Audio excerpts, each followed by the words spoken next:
tuturuan ko kayo kung paano mag-link ng YouTube channel sa TikTok. First, let's go to YouTube app first.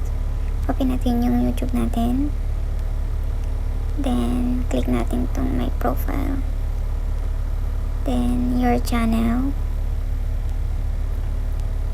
Then, dito sa taas, 3 dots. Click natin yan. Then, share.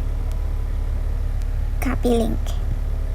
Then, pagkatapos, punta tayo sa ating TikTok. Open natin yan. Then, my profile. It's a profile.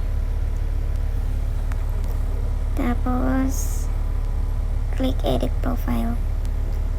Tapos, dito, sa baba, dito yung Instagram account natin, YouTube and Twitter. Click natin tong YouTube. Choose an account. Click natin yung Gmail natin. Then, enter your password.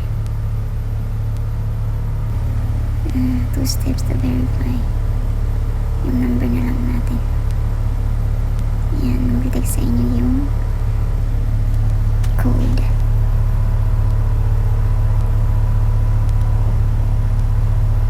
Then, it's done. Then, yan. Nakakonect na siya. That's it, guys. Thank you for watching.